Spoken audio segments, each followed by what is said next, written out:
no ay bukaw ribat pa. Makada yang mo makada. No pa isina pangdrada pangdrabada. Hangoy daw ina taraglaba igi pusise. Hayro. Kari na sakpazaba sakhen ba hangoy. Nangon daw ina irang kapsel lagi.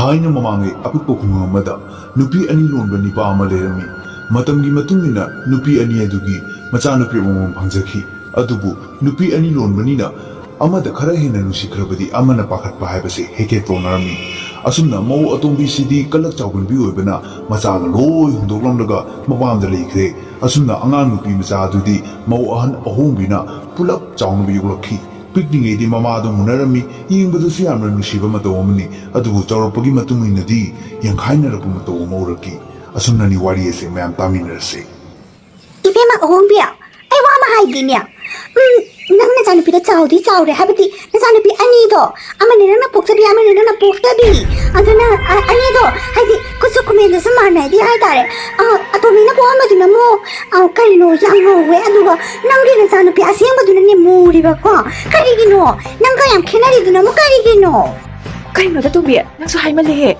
asuk chawraga ichan pe ni asuk chawra matam sida nang aduma habiti nuai te dana atomi na puomba ahan na puomba aduma na de hai gano ani mak agi ichani amana khara mujare amana khara ngaure angau bi tu agi ichani agi favorite machani kamne dana agi thoi bi atombi nunu machani ma ai ma ai oi ne ikai ba pangde ai oi ne ikai ba nang Changin tauru banina nasi apa bira pada bira na ada isi ije awam mina di yang apa apa mama ne nanti pemanja ne nang lu zampar dira na tanu dia tu mizra ne nang ne apa lu thoma ni nang ne lu thoma ni Yari tubi ai tage na tare bani ko kari gino nang sai dagi hanjin ai ki thomoi sidana chap chap thelaga mi khana je tori base adugo mane loksing lo mango ai ngon tor kanu khange dana phatta bani ko mi gi mayum de amne chaka thim base chalo yare tubi chalo yeming re ai ki janu bi nu bi la amani ai chalage aduga ai ki janu bi ahan dusu la amani khara muzari nu sa sa base de tawi ne pi su pu de ma na ma aduni na Kagi tahu bani nang ai ngon da hanggan na chalage ga hajin ba yaro ai na ai bi na ai chalage Ima ai uri ai ai Ai thoi chak puna re masya ngang sige masak se uraga ai chak hino hai me masak se atai juina ka sala ga la ba he ai ne chakhon de ne yang khanga adagi sangong me thama bani aduga le budu su samjalo namai do ka thek ba do khare phana bage teksalu chalo gan chalo yin de nang na sak do ai oina ai thawai se am pru cha e Ima ai hale ichido ai ngona ga hatum ngai mbeda hobi chenki bani yorak labo ai mala edana picha thoi bi Hajabada kari haironi janu pidi karimtar home remedy ka amtha mathau ta jabani janu pidi la na je kamureng do la ai na face mask dei join na thajin ki bane janu pidi karimtar mathau ta ke hade phajara ba Kita ke masih bungsu hoi ma ai janu de Apok panakadai pok na panakadai. Pok na basi ka nahina nung sibili sa ure na as Ekolekada ohong isimog niya mapumapapabi mama sa lengpi hosikan po asingo manipis sa tanga panggarin niya Kariya han naman han lagay ko na niniga na kanina to risba Ada chumdi na hawjin madam na aso kabano bisidi ay mo nga moy hay ba ay kita pok ta bago ya dine yu pagkaday pari ka lang gini lok takpat Ima di mana pira ba He, karino siga isay kang ang talaga na layram ito po. Wakaya malungay labo nang bo. Ay na ko na yung tamang bado. Penga ba kasi po? Penga po. Nang se, yung sida karito bagit hamin na habado. Nagkakaroon wali na. Piso ba? Chak thong ba? Kon ping ba? Wai sip na na. Isay thong ang bayaro yung sida hay ba se. Ay na picnic ngay dagi hay ba sinang ngasi po. Kao doon na abang natin niya. Ngasi din ang kanggero. Masa kanggero na. Nakanaw to para kami ruro.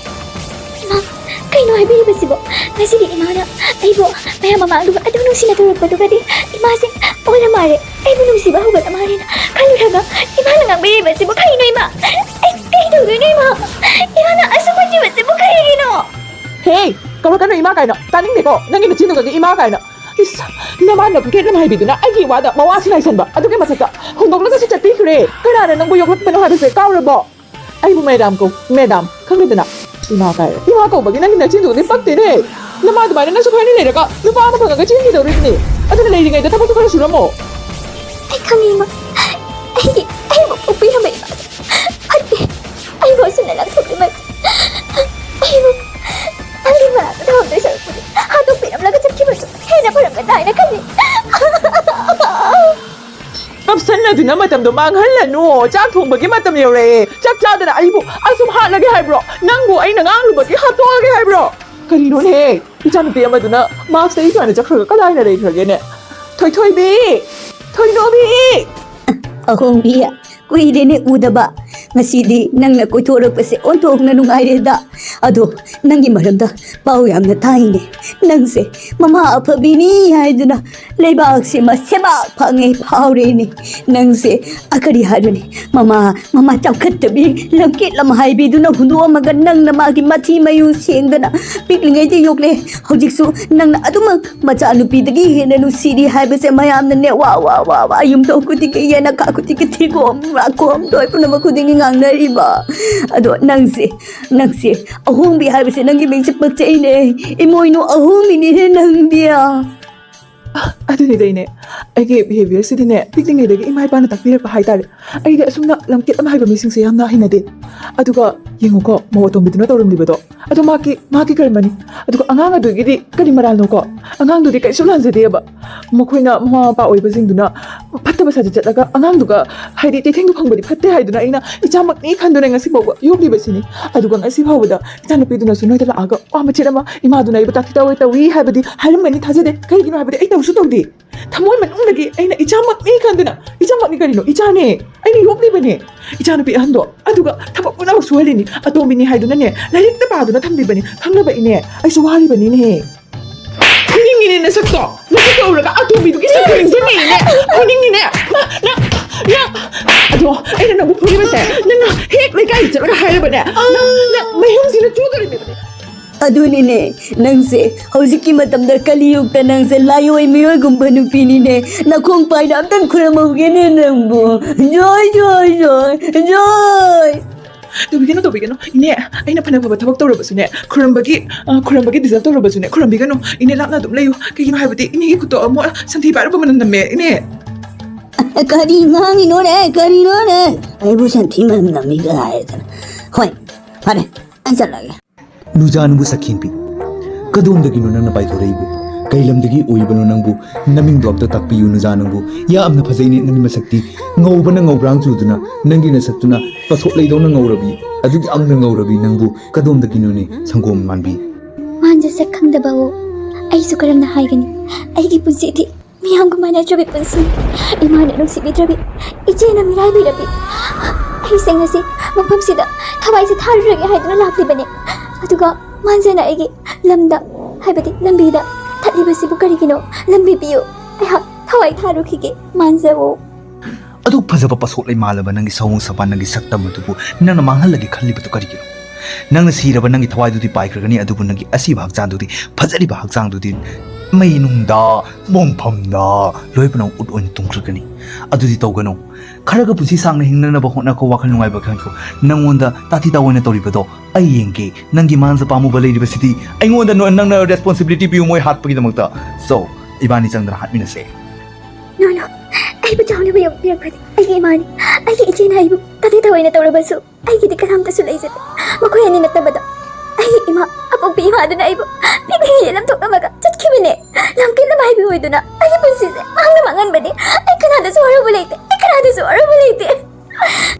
ꯀꯞꯀꯅꯨꯁꯦ ꯅꯪꯒꯤ ꯅꯔꯥꯟ ꯌꯥꯏꯗꯣ ꯑꯗꯨꯗ ꯆꯠꯁꯤ ꯑꯗꯨꯒ ꯅꯪꯒꯤ ꯅꯃꯥꯒ ꯅꯣꯏ ꯆꯤꯆꯦꯒꯗꯣ ꯎꯅꯁꯤ ꯑꯗꯨꯒ ꯀꯔꯤ ꯋꯥꯅꯣ ꯍꯥꯏꯕꯗꯣ ꯇꯥꯟꯅꯁꯤ ꯉꯁꯤꯗꯤ ꯅꯪꯕꯨ ꯄꯨꯔꯒꯦ ꯑꯩ ꯍꯥꯏꯅꯅ ꯌꯦꯡꯒꯦ ꯏꯃꯥ ꯁꯤꯒꯤ ꯅꯨꯡꯁꯤꯅꯖꯕ ꯅꯨꯄꯥꯅꯦ ꯃꯥꯅ ꯉꯁꯤ ꯑꯩꯁꯦ ꯏꯃꯥ ꯍꯣꯏꯗ ꯌꯦꯜꯍꯜꯂꯔꯣꯏ ꯑꯩꯁꯦ ꯉꯁꯤ ꯄꯨꯔꯅꯤ ꯍꯥꯏꯗꯤ ꯄꯨꯔꯒ ꯆꯠꯂꯅꯤ ꯍꯥꯏꯌꯦ ꯑꯗꯣ ꯏꯃꯥꯒꯤ ꯌꯥꯊꯪ ꯑꯃꯇ ꯈꯪꯖꯒꯦ ꯍꯥꯏꯗꯨꯅ ꯂꯥꯛꯄꯅꯤ ꯇꯧꯔꯦꯗꯅ ꯉꯁꯤꯗꯤ ꯅꯨꯄꯥ ꯄꯨꯔꯒ ꯂꯥꯛꯑꯦ ꯍꯥꯏꯕ ꯃꯃꯥꯒꯤ ꯃꯆꯥ ꯂꯝꯀꯦꯠ ꯂꯝꯍꯥꯏꯕꯗꯨꯒꯤ ꯃꯆꯥꯅꯤ ꯍꯥꯏꯕꯗ ꯉꯁꯤꯗꯤ ꯀꯔꯤꯁꯨ ꯗꯥꯎꯠ ꯂꯩꯇ꯭ꯔꯦ ꯅꯆꯦ ꯑꯃ ꯂꯩ ꯍꯥꯏꯕꯁꯦ ꯀꯥꯎꯔꯕꯣ ꯁꯛ ꯐꯖꯕꯤ ꯁꯛ ꯍꯦꯟꯕꯤ ꯏꯟꯗ꯭ꯔꯥꯕꯇꯤ ꯆꯤꯆꯦꯒꯤꯗꯤ ꯏꯃꯥ ꯂꯩ ꯑꯗꯨꯒ ꯆꯤꯆꯦꯒꯤ ꯅꯨꯄꯥ ꯑꯐꯕ ꯐꯪꯉꯛꯄꯗꯤ ꯏꯃꯥꯅ ꯑꯗꯨꯝ ꯄꯨꯔꯒ ꯂꯥꯛꯀꯅꯤ ꯃꯃꯥ ꯅꯨꯄꯥ ꯑꯐꯕ ꯑꯃ ꯑꯗꯨꯒ ꯑꯩꯒꯤꯗꯤ ꯏꯁꯥꯅ ꯊꯤꯕ ꯅꯠꯇꯅ ꯀꯔꯤꯁꯨ ꯎꯄꯥꯏ ꯂꯩꯇꯦ ꯍꯥꯏꯅ ꯈꯜꯂꯤ ꯑꯗꯨꯒ ꯑꯁꯨꯛ ꯀꯨꯏꯕꯁꯦ ꯏꯃꯥꯒ ꯏꯆꯦꯒꯗ ꯑꯩꯅ ꯌꯥꯝꯅ ꯌꯦꯠꯂꯕ ꯅꯠꯇ꯭ꯔꯣ ꯉꯁꯤꯗꯤ ꯑꯩ ꯌꯦꯠꯅꯤꯡꯗꯕꯗꯨꯅ ꯇꯥꯃꯨꯕ ꯆꯠꯂꯒꯦ ꯍꯥꯏꯅ ꯑꯩꯁꯨ ꯂꯦꯞꯄꯦ ꯈꯨꯝꯃꯦ ꯃꯆꯤꯁꯦ ꯈꯨꯝꯃꯦ ꯑꯁꯨꯛ ꯀꯨꯏꯕ ꯅꯪꯕꯨ ꯌꯣꯛꯂꯤꯕꯁꯦ ꯅꯪꯒꯤ ꯅꯋꯥ ꯅꯥꯏꯅꯕꯔꯣ ꯑꯩꯈꯣꯏꯅ ꯌꯣꯛꯂꯛꯂꯤꯕꯁꯦ ꯌꯨꯝꯁꯤꯒꯤ ꯃꯤꯅꯥꯏ ꯑꯣꯏꯅꯕꯒꯤꯗꯃꯛꯇ ꯌꯣꯛꯄꯅꯤꯅꯦ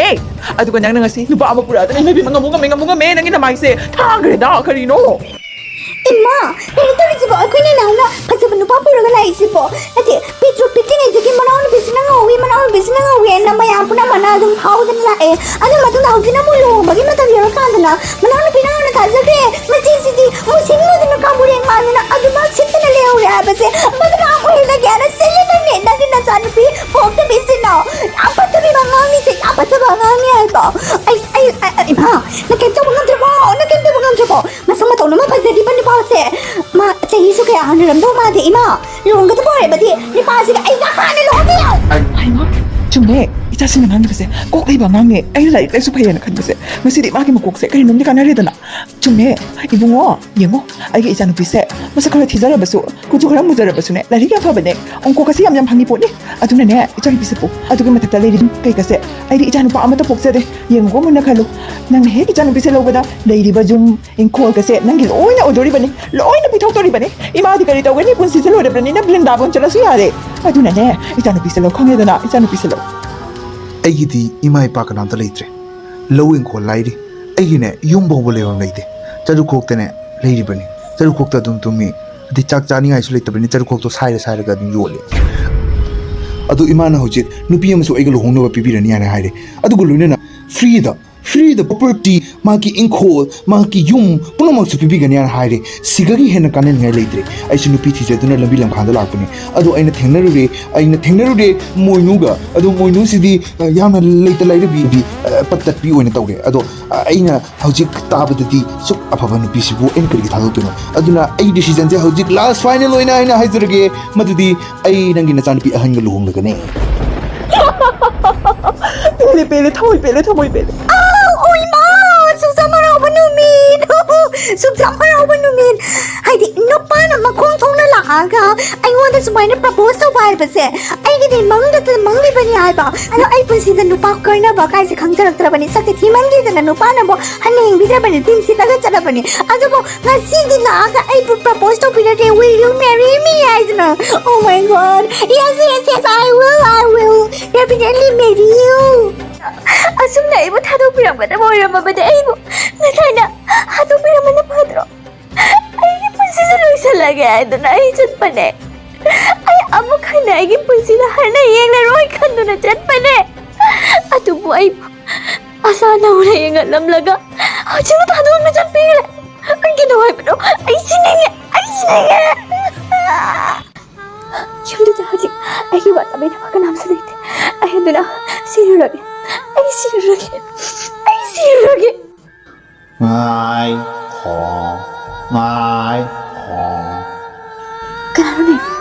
Kanano hajik tayo na ay ko hay to po sakpa jaba lamlan ba kanano ne ay na sige to ba kaya sakpa jaba ekta laksan bani na thamoi se ting na ut na si bagi wakal ke se ta khawan ba kanano ay bu kauri pato pa Makada yengo makada yengo.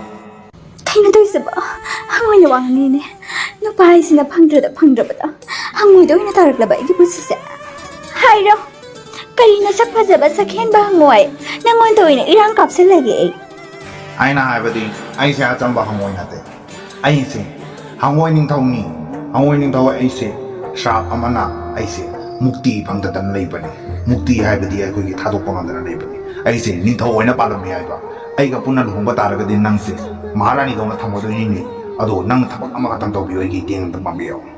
Kari karama mading mo ay na kari karama mading tawtoy no nang miyolo ay su nupa mo mathaw tay Ay umiyolan ya harapadi nang ay buthangat piraga ay puring at ayaw ba managanjida amta kistaw ado ay taragadi ay mizolagani.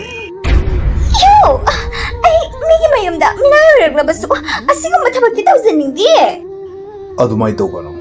Aigi strap se kaino haibada aigi strap se karam na kaigani haibada aingoda thamoi singna aingoda tukachaba leitadana chupi bangamba kisto bangamba nupido adugidamakta aigo miyolakani haibane Hey, didi tama Thank you very much, Ibema. Thank you very much. Nang na ibu hingan bire, nang na ibu mi olan bire. Lao chalasi lao. Aiga punna chalasi na tragal heuragero.